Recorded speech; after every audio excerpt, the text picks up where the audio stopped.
इदम श्री सद्गुरुवे नमः। परम पूज्य गुरुदेव वंदे माँ के आंचल की छाँव में, उनकी प्रेम छाँव में हमारा निर्माण होता हुआ।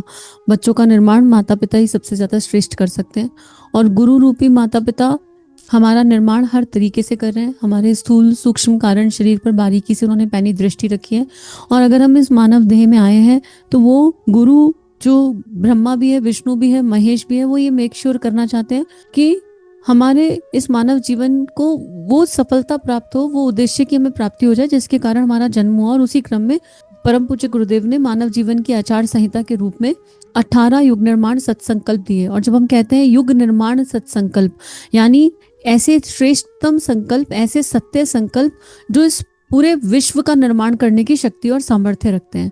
और जो चीज पूरे विश्व का निर्माण कर सकती है वो डेफिनेटली आत्मनिर्माण भी कर सकती है, वो डेफिनेटली हमारा निर्माण भी कर सकती है। और तभी ये बात आती है कि हम बदलेंगे, युग बदलेगा। इसी क्रम में परम पूज्य गुरुदेव ने हमें राष्ट्रीय एकता और समता के बारे में समझाया, बताया कि उसके प्रति निष्ठावान कैसे रहना है और कैसे मानवता, मानव धर्म को पर बिलीव करना है। हम जो छोटे छोटे अपने धर्म बनाकर बैठ गए उनसे हमें बाहर आना है और मानवता और सेवा को धर्म मानकर जीवन को जीना है। 17वें युग निर्माण सत्संकल्प में गुरुदेव लिखते हैं, मनुष्य अपने भाग्य का निर्माता आप है। इस विश्वास के आधार पर हमारी मान्यता है कि हम उत्कृष्ट बनेंगे और दूसरों को श्रेष्ठ बनाएंगे तो युग अवश्य बदलेगा। इसका अर्थ विस्तार से, हम अपने जीवन के निर्माता हैं, और अगर हम खुद को बेहतर बनाएंगे तो दूसरों की मदद करेंगे तो युग में बदलाव आएगा। अनुकरण की प्रक्रिया, खुद को लगातार सुधारने की कोशिश, दूसरों को आगे बढ़ाने में मदद करें और समाज को बेहतर बनाने में योगदान करें। हम सब कहीं ना कहीं परम पूज्य गुरुदेव की कृपा से, वंदे माँ की कृपा से, देव शक्तियों की कृपा से गायत्री उपासक हैं। कहीं ना कहीं गायत्री करते हैं। अब उपासक बने कि नहीं बने, साधक बने कि नहीं बने, ये तो ईश्वर ही जानता होगा और इसमें पढ़ना भी नहीं है। पर कहीं ना कहीं गायत्री हमारे जीवन का एक महत्वपूर्ण अंग है। और जो नहीं जप रहे, जो भी नहीं समझ पाए, उनको भी पता हो या ना पता हो, पर गायत्री माँ है तो माँ ही रहेगी, और यज्ञ पिता है तो यज्ञ पिता ही रहेंगे। और गायत्री मंत्र में एक बात बहुत क्लियरिटी से आती है कि हम सब देवत्व की ओर बढ़े, हम सब सद्बुद्धि की ओर बढ़े। और ऐसे में वो माँ हमारा निर्माण करना चाहती है। तो जब परम पूज्य गुरुदेव ये लिख रहे हैं कि मनुष्य अपने भाग्य का निर्माता है, तो सांसें तो हमारे हाथ में नहीं है, डेट ऑफ डेथ हमारे हाथ में नहीं है, और डेट ऑफ बर्थ भी हमारे हाथ में नहीं है, कितनी भी कोशिश कर लें। और ना हमें किसी ने, हमें जन्म देने वाले हमारे माता पिता तो हैं, पर जो प्राण शक्ति भीतर बह रही है, जो जीवनी शक्ति भीतर बह रही है, वो जीवनी शक्ति ईश्वर से मिली है। तो हम क्या करते हैं, अगर हम दीनता और हीनता का त्याग कर दें और अपने ये देख लें कि भाग्य के भरोसे बैठने का मतलब ये नहीं है, भाग्य को बना सकते हैं हम, डेस्टिनी के आधार पर नहीं बैठ सकते कि अब जो होना है वो तो हो ही रहेगा, अपने आप हो जाएगा। तो उस दृष्टि से देखा जाए तो आउटपुट सबका फिक्स है, आउटपुट सबका ईश्वर की प्राप्ति है, किसी ना किसी जन्म में हो जाएगा। लेकिन कहते हैं कि रावण और कंस को भी भगवान की प्राप्ति हुई और माँ मीरा को भी भगवान की प्राप्ति हुई। अगर ध्यान से देखा जाए तो रावण और कंस और माँ मीरा के कर्मों में कितना अंतर है, वो हमें डिसाइड करना होगा कि आउटपुट हम सबका फिक्स है, आउटपुट एक ही है। अगर इनपुट मानव देह है तो आउटपुट यही है कि कभी ना कभी उस परम सत्ता में विलीन हो जाएंगे, कभी ना कभी ईश्वर अनुभव होंगे, इस जन्म नहीं तो अगले जन्म, नहीं तो अगले जन्म। और जब तक नहीं होंगे तब तक हम बार बार लौट करके आएंगे। जब तक हम उस सत्य को समझ नहीं लेंगे कि वो परम सत्य क्या है, तब तक हम बार बार लौट करके आएंगे। तो हमें क्या करना है, उस सत्य की तरफ जाने के लिए अपने कर्मों में सुधार करना है, और कर्म में, क्रिया में नहीं, कर्मों में सुधार करना है। और कर्म में सुधार करने के लिए ये आवश्यक है कि हम स्वयं में सुधार करें। स्वयं में सुधार करने के लिए हमें भीतर देखना होगा, और यही बात गुरुदेव बार बार कहते हैं। गुरुदेव ने इस पर कई पुस्तकें लिख दी, मैं क्या हूँ, आत्मा आ अरे ज्ञातव्य, आत्मनिर्माण समाज की सबसे बड़ी सेवा। मनुष्य अपने परिस्थितियों का निर्माता भी है, नियंत्रण करता भी है और स्वामी भी है, ये परम पूज्य गुरुदेव कह करके गए। तो हमें क्या करना है, इस पल अगर हम ये सत्संकल्प सुन रहे हैं और उसकी इतनी गहनता में जा रहे हैं, तो अगर हम अपने भाग्य को कोसते आए आज तक, या अपने लक के बारे में बात करते हैं, हमारा तो लक ही बेकार है, हमारा तो भाग्य ही बेकार है, हमसे तो कुछ, हमारा तो आउटपुट कुछ आता ही नहीं, हम तो कुछ भी कर लें, किसी भी काम में हाथ डाल लें वो काम खराब हो जाता है, तो फिर वहाँ हमें एक बार ठहराव की आवश्यकता है, एक स्थिरता की आवश्यकता है। और उस स्थिरता के साथ हमें ये चेक करने की आवश्यकता है क्या इनपुट सही डले थे। आउटपुट अपने आप ठीक आ जाता है जब इनपुट ठीक डलते हैं, और इनपुट डलते टाइम हम पूरी तरह एकाग्र हों, पूरी तरह फोकस हों, पूरी तरह कर्मनिष्ठ हों और पूरी श्रद्धा भावना के साथ इनपुट डाल रहे हो, फिर काम कोई भी किया जाए तो आउटपुट ऑटोमेटिकली आ जाता है। पर प्रॉब्लम ये है कि जब हम इनपुट डाल रहे होते हैं तो हम इनपुट डालते टाइम भी इनपुट के बारे में नहीं सोच रहे होते कि हम इस समय क्या कर रहे हैं, हम उसके परिणाम के बारे में सोच रहे होते हैं। हम इनपुट डालते हुए भविष्य में होते हैं कि इसका आउटपुट क्या आएगा, क्या इसका आउटपुट वैसा आएगा जैसा मैंने सोचा है। लेकिन चीज़ें वैसी कभी नहीं होंगी जैसे हमने सोची हैं। चीज़ें वैसी होंगी जैसी हमारे लिए बेस्ट हैं, जैसी हमारे लिए श्रेष्ठ हैं, जो हमारा निर्माण कर सकती हैं। कोई भी परिस्थिति हमारे मन मुताबिक कभी नहीं आएगी, लेकिन मन स्थिति बदल जाएगी तो परिस्थिति अपने आप आनंद वाली लगने लगेगी, परिस्थिति अपने आप अच्छी लगने लगेगी। सृष्टि बदल जाएगी अगर दृष्टि बदल दें। हमारी दृष्टि कहीं ना कहीं निकृष्ट हो रही है, हमारी दृष्टि कहीं ना कहीं क्या नहीं है इस पर टिक गई है। अगर हम अपनी संपूर्ण कॉन्शियसनेस को इस पर टिका दें कि हमारे पास क्या क्या है और उस क्या क्या से हम क्या क्या कर सकते हैं, उसमें संभावनाएं क्या क्या हैं, तो फिर सारी प्रॉब्लम का सॉल्यूशन है। भाई अगर मेरे हाथ में एक बीज है और मुझसे कोई पूछे कि इस बीज में कितने फल हैं ये बता दो, कोई पॉसिबिलिटी नहीं है बताने की। अनंत संभावनाएं हैं उस बीज में, कोई नहीं बता सकता कि एक बीज में कितने फल हैं। लेकिन अगर एक पेड़ के सामने खड़ा कर दिया जाए, बहुत बड़ा पेड़, और कहा जाए कि इस पेड़ को देख करके बताओ इस पे कितने फल हैं, तो एक अनुमान लगाया जा सकता है, एक अंदाजा लगाया जा सकता है कि इस पेड़ पर इतने फल लटके हुए हैं। पर छोटे से बीज की अनंत संभावनाओं को नहीं जाना जा सकता। परम पूज्य गुरुदेव ने हम सबको बीज रूप में देख लिया। परम पूज्य गुरुदेव ये मान रहे हैं कि हम युग निर्माण का दिव्य प्रेम का बीज है। हम सब प्रेम का एक दिव्य बीज है और हमारे भीतर अनंत संभावनाएं क्यों है? क्योंकि गुरुदेव कह रहे हैं।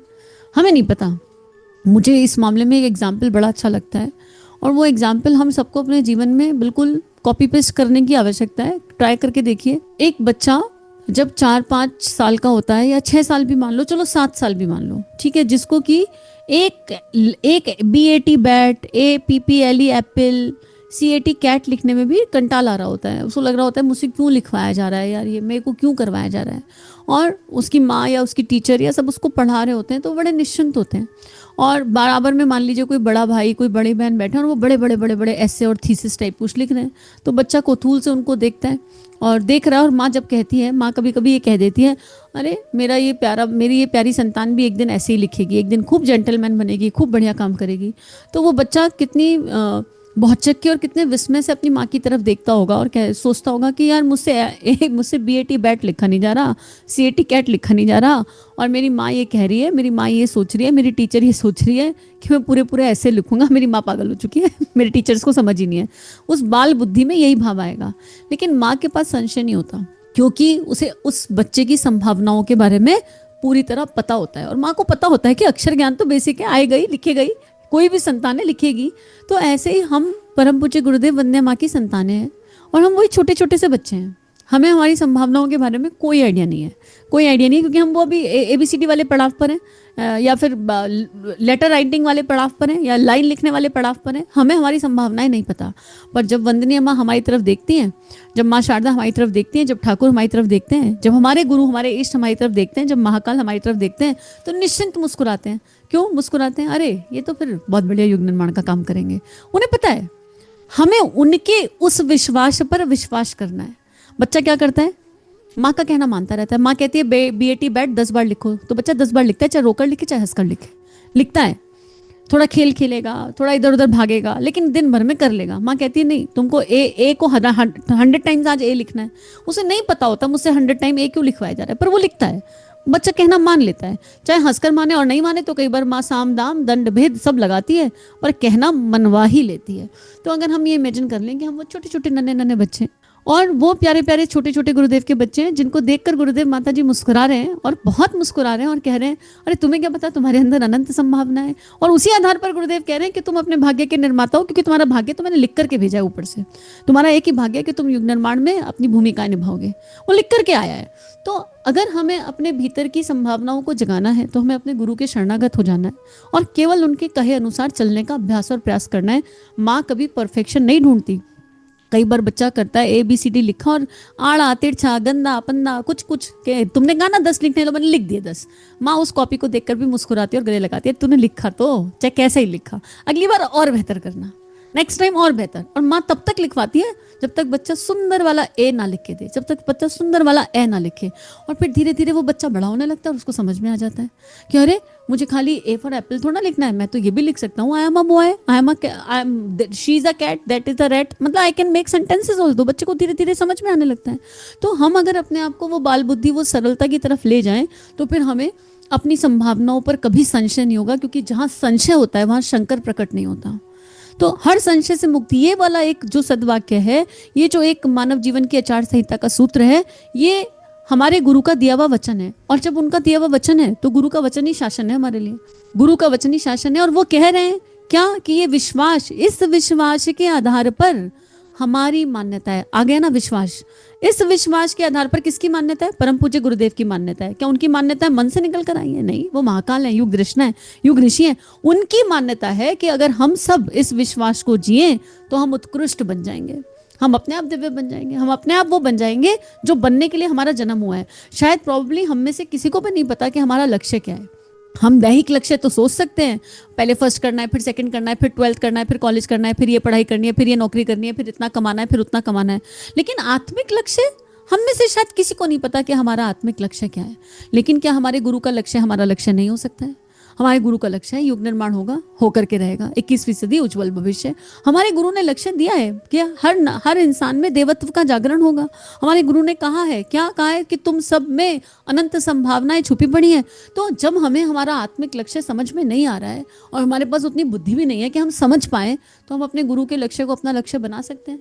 और जब हम ये करेंगे तो हम खुद उत्कृष्ट बनेंगे और दूसरों को अपने आप बनाना नहीं पड़ेगा, ऑटोमेटिक हो जाएगा। ऑटोमेटिक आप किसी के पास जाकर प्यार से बैठेंगे और प्यार से बैठ करके दो बात करेंगे, नॉर्मल बात। यहाँ पर गांधी जी की एक स्टोरी याद आ जाती है कि कितना ही सरल था वो। एक माँ बड़ी दूर से चलकर गांधी जी के पास आई, बहुत लंबा रास्ता तय करके आई और आके गांधी जी के सामने अपने बालक को खड़ा करके कहती है, बहुत मीठा खाता है, मैं बड़ा परेशान हूँ, जरा इसे समझा दीजिए मीठा नहीं खाना। गांधी जी कुछ देर मौन रहे और उसके बाद बोलते 3 दिन बाद आना।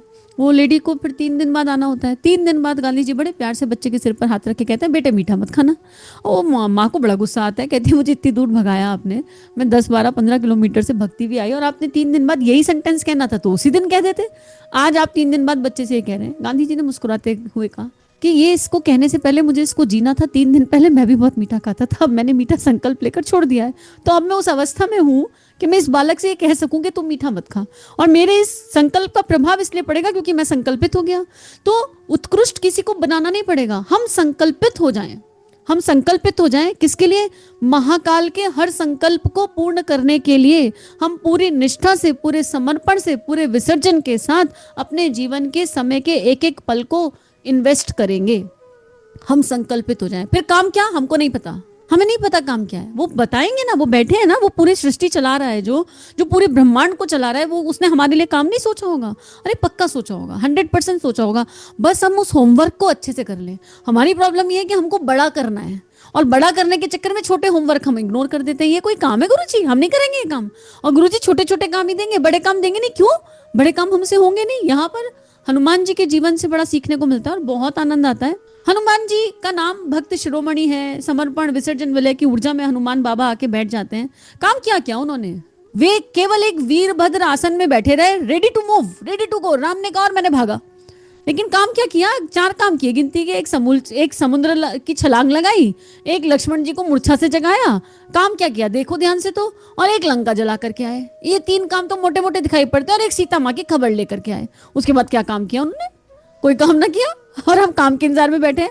जब इतने बड़े भक्त को केवल 4 काम मिले करने के लिए और वो भक्त शिरोमणि बन गए, तो हम तो हनुमान के स्तर तो बहुत ऊंचा है। हनुमान बाबा का बहुत ही ऊंचा स्तर है। हम हनुमान बाबा की पूंछ का एक बाल भी बन जाए तो भी दिव्य हो जाएगा, तो भी जीवन कहीं कुछ ठीक ठाक हो जाएगा। तो जब उनको, इतने बड़े हनुमान बाबा को, जो नव सिद्धि मतलब नव निधियों के मालिक हैं, जो समर्पण की भक्ति की पराकाष्ठा है, जो सीना चीरते हैं तो राम दिखाई दे जाते हैं और सीता दिखाई दे जाती हैं, उनको मात्र जीवन में 4 काम मिले। तो हम कौन सा बड़ा काम ढूंढ रहे हैं? हमें जो छोटे छोटे काम मिले हैं उनको करने में हमको परेशानी क्या है, हमको दिक्कत क्या है? उस बड़े की इंतजार में छोटा करेंगे नहीं, और जब तक बूंद छोटा करेंगे नहीं बड़ा सामने आएगा नहीं। और ये युग निर्माण में भगवान का काम करने के लिए, गुरुदेव का काम करने के लिए ये सबसे बड़ी बाधा हो जाती है। और काम तो फिर कुछ भी है, मतलब मुझे तो ऐसा लगता है कि स्टेटस पर कुछ अच्छा सुना तो उसको लगाना भी भगवान का काम है। बिल्कुल पक्का पक्का भगवान का काम है। अगर कहीं से कुछ प्राप्त हो गया तो उसको दूसरे तक पहुंचाना भी भगवान का काम है। गुरुदेव सारा कंटेंट दे करके गए, 3200 किताबें लिख करके गए, हमें केवल वो किताबें, एक किताब, एक काम ये भी कर सकते हैं, 3200 नहीं समझ में आती, कोई एक किताब तो अच्छी लगती होगी, एक किताब लो, उसको बार बार बार बार पढ़ लो या सुन लो बार बार, और फिर उसी एक किताब का प्रचार करो जीवन भर, कोई दिक्कत नहीं है। गुरुदेव की एक किताब से पूरा का पूरा ब्रह्मांड प्रकट हो सकता है। जब एक सूत्र में पूरा ब्रह्मांड छुपा है, आत्मनिर्माण समाज की सबसे बड़ी सेवा, 18 सत्संकल्पों में सारी श्रीमद् भगवत गीता छुपी है, सारी रामायण छुपी हुई है, सारे वेद छुपे हुए हैं, तो क्या फिर एक किताब में से भगवान प्रकट नहीं हो सकते? निश्चित रूप से हो सकते हैं। बस हम ये देख लें, हम ये जान लें कि हम स्वयं को सुधारने की कोशिश कर रहे हैं या नहीं। एक दूसरी समस्या ये है कि दुनिया में 1.5 अकल, एक मेरे पास और आधी में सारी दुनिया। इसको समझने की कोशिश कीजिएगा, ये बड़ी बड़ी बहुत बड़ी प्रॉब्लम है हम सभी की है कि भगवान ने जब अकल की लाइन बनाई थी तो सबसे आगे हम खड़े थे और सारे हमारे से पीछे हैं, सारे बेवकूफ हैं संसार में। इस सोच के साथ हम भगवान का काम नहीं कर सकते। इस सोच के साथ कोई दिव्यता का काम नहीं हो सकता। हमें ये जानना पड़ेगा, ये समझना पड़ेगा कि केवल हम इस भूमि पर, इस धरती पर मानव जीवन में अपना उद्धार करने के लिए आए हैं, आत्मनिर्माण करने के लिए आए हैं, और आत्मनिर्माण के सारे सूत्र हमारे सामने हैं। तो ये जो सत्संकल्प है, ये हमारे भीतर की दिव्यता को जगाने में सक्षम है। क्यों? क्योंकि ये हमें विश्वास दिलाता है, एक गहन विश्वास कि चलते चलो, युग बदलना है और उस युग बदलने में हमारी भूमिका निश्चित रूप से है। क्या है हमें अभी नहीं पता। हनुमान जी भी अपनी शक्तियां भूल गए, आया तो नहीं याद दिला दी गई कि भाई ये तुम्हारी शक्तियां, तो जब जरूरत होगी तो गुरु जिसे चुनता है उसको पात्रता भी दे देता है, चुनाव भी उनका और पात्रता भी उनकी। तो इसी क्रम में स्लाइड के माध्यम से भी इसको पढ़ लेते हैं। स्लाइड पर ये जो हाइलाइटर्स आपको दिखाई दे रहे हैं ना, ये हाइलाइटर अगर मिलाएंगे तो पूरा सत्संकल्प बन जाएगा। जैसे मनुष्य पर हाइलाइटर है, अपने पर हाइलाइटर है, भाग्य पर हाइलाइटर है, तो ये हाइलाइटर से पूरा सत्संकल्प बन जाएगा। और फिर जो ब्रैकेट में आपको अक्षर दिखाई दे रहे हैं, ये संधि विच्छेद है। जब ध्यान से देखेंगे तो संधि विच्छेद है। और इन स्लाइड्स को कोई उद्देश्य से नहीं बनाई गई, बस ये तो गुरुदेव की कृपा और लीला चल रही थी और बस अपने आप बनती चली गई। और ये इसलिए बनी थी कि एक स्लाइड देखकर समझ में आ जाए कि गुरुदेव हमें कहना क्या चाह रहे हैं। तो मनुष्य हम यानी मानव योनि है, और मानव योनि ही नवयुग की नींव है। मानव योनि में ही काम किया जा सकता है। यूं तो भगवान चाहेगा तो रीछ वानरों से भी करा लेगा, बंदरों से भी करा लेगा, तो और आप और हम बंदर ही रहे होंगे, कभी राम की सेना के तो वानर ही रहे होंगे। इसको मानने में कोई बुराई नहीं है, जो अपने को अपलिफ्ट फील कराए ऐसी बात मानने में कोई बुराई नहीं है। पर इस समय कलयुग में मानव योनि ही नवयुग की नींव है, और मानव योनि में मनुष्य व जन्मा व मनुष्य युग धर्म निभाने के लिए ही जन्मा है। हर एक आत्मा जो मानव योनि में आई है आज या कल, लेकिन मनुष्य जन्म के लिए ही, मनुष्य जन्म में देवत्व के जागरण के लिए ही आई है। हम अपने आप को पुरुषार्थ से बदल सकते हैं और फिर युग भी बदल सकते हैं। अपने भाग्य को अपने हाथ से गढ़ा जा सकता है। हर प्रारब्ध की रेखा को भी छोटी किया जा सकता है, डेस्टिनी की रेखा को भी छोटी किया जा सकता है। सावित्री सत्यवान को ले ही आई थी लौटा करके, अगर उन्हें लाना था। सावित्री अपने अंधे सास ससुर को रोशनी दे ही चुकी अगर उन्हें देनी थी, और अपने माता पिता को, जो कि पुत्रेषणा मतलब जिनके पुत्र नहीं था, जिन्हें पुत्र की आवश्यकता थी, उनको भी उन्होंने 1000 गुण दिलवाई दिए थे पुत्र स्वरूप में। तो अपने भाग्य को बदलना हमारे अपने हाथों में है। और वो कैसे बदलना है? अपने आप को गुरु के हाथों में सौंप दो। हमें कुछ करना नहीं है, अपने आप को आमूल चूल संपूर्ण गुरु के हाथों में सौंप दो, वो देख लेगा। और फिर उनका कहना मानो, A for apple B for boy, वो जो कहें वो करते चलो। उसमें ये मत सोचो कि ये क्या कह रहे हैं, ये क्यों कह रहे हैं। हमें लॉजिक नहीं मिलेगा, कोई लॉजिक नहीं है भाई। परम पूज्य गुरुदेव के जीवन में क्या ही लॉजिक था। परम पूज्य गुरुदेव का जीवन ऐसा है कि 13 साल की उम्र में आ गए दादा गुरुदेव, दिए में से प्रकट हो गए दादा गुरुदेव। हमारे सामने प्रकट हो जाए तो हम कहेंगे भूत आ गया, भूत आ गया, भाग जाओ, हमारी हालत ऐसी हो जाएगी। पर दादा गुरुदेव के सामने प्रकट हुए, 3 जन्म दिखाए, कोई लॉजिक है इसमें? बुद्धि नहीं समझ पाएगी इस चीज को। पर हम उस महाकाल की संतान है जो बुद्धि के आधार पर नहीं चले, जो भावनाओं के आधार पर चले, प्रज्ञा के आधार पर चले, ऋतंभरा के आधार पर चले। तो दादा गुरुदेव आए और उसके बाद कहते हैं दिया जगाओ, अच्छा जगाओ, क्या करना है? तुम बहुत महत्वपूर्ण हो। दादा गुरुदेव परम पूज्य गुरुदेव से क्या कहते हैं? तुम बहुत महत्वपूर्ण हो। कैसे महत्वपूर्ण है? तुम्हें जो है सप्तऋषियों की चेतना को आगे ले जाना है, सप्तऋषियों का काम करना है। अब एक बात बताइए, एक 13 साल के बालक से ये कहा जा रहा है कि तुमको सप्तऋषियों की चेतना को आगे ले जाना है, सप्तऋषि जो काम करके गए उस काम को आगे ले जाना है। और वो बालक अगर लॉजिक लगाएगा तो क्या उसको ये बात समझ में आएगी? लॉजिकल बुद्धि से ये बात अंदर जा सकती है क्या? पॉसिबिलिटी है क्या जाने की? उसके बाद इसके लिए क्या करना है? इसके लिए तुमको 6 घंटे का, रात को 2 बजे से उठकर गायत्री का जप करो। लोग पागल कहने लगेंगे अगर हम ये सोचें कि हम इस हिसाब से चल लें। उसके बाद क्या करना है? कुछ खाना पीना नहीं। तो जहां लॉजिक खत्म होता है वहां मैजिक शुरू होता है, क्योंकि हमारा लॉजिक दैहिक है, हमारा लॉजिक पटवारी बुद्धियों से निकल करके आता है, और इस पटवारी बुद्धि के साथ ईश्वर का काम नहीं किया जा सकता है। समर्पण, विसर्जन, विलय, श्रद्धा, विश्वास, निष्ठा, आस्था, केवल यही नींव है भगवान का काम करने की।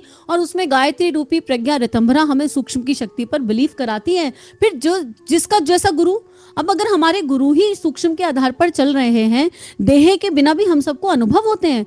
पता नहीं कितने ऐसे होंगे हम में से जिन्होंने स्थूल रूप से गुरुदेव को कभी नहीं देखा होगा, नेत्रों से, चमड़े की आंख से। इस देह ने कभी चमड़े की आंख से गुरुदेव को नहीं देखा। लेकिन अगर कोई मुझसे आके पूछे गुरुदेव से कब मिले, तो मैं कहूंगी कब नहीं थे गुरुदेव, अभी भी तो हैं, इस पल भी तो हैं, यही तो बैठे हैं। कहाँ बैठे हैं? हृदय चीर कर दिखाऊं क्या? अंदर बैठे हैं। विश्वास है, धारणा है, और यही धारणा एक दिन सत्य बन जाएगी। और कैसे सत्य नहीं होगी? क्योंकि मुझे अनुभव हो रहे हैं मेरे गुरु, और ये मेरे जीवन का सत्य है, बस इतना पर्याप्त है।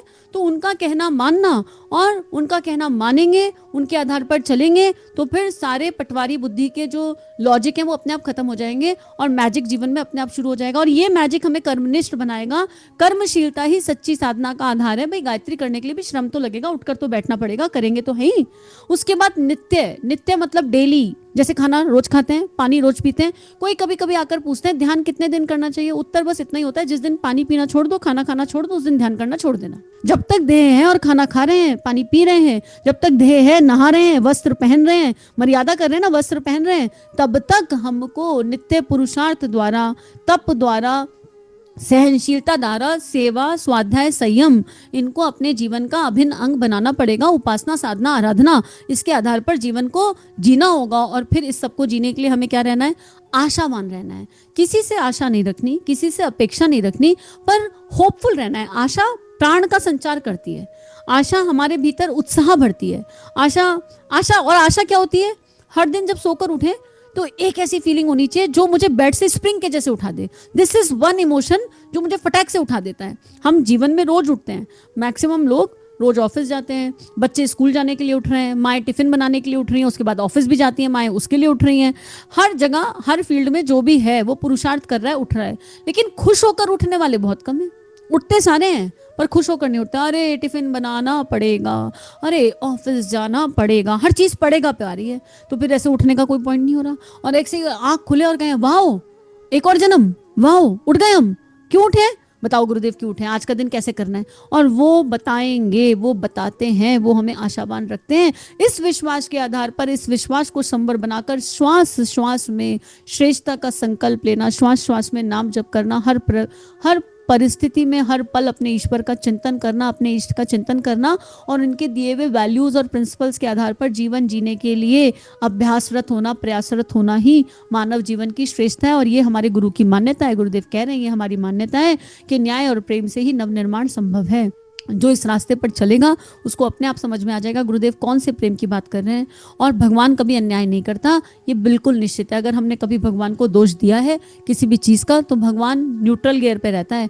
वो त्रिगुणातीतम भाव रहितम, वो ना भाव से पकड़ में आता, तीनों सद्गुणों से परे है वो। भावातीतम, तीनों सतरस्तम से परे, गुणों से परे, उसे कैसे पकड़ लेंगे। और वो उसको क्या पड़ी है हमको दंड देने की।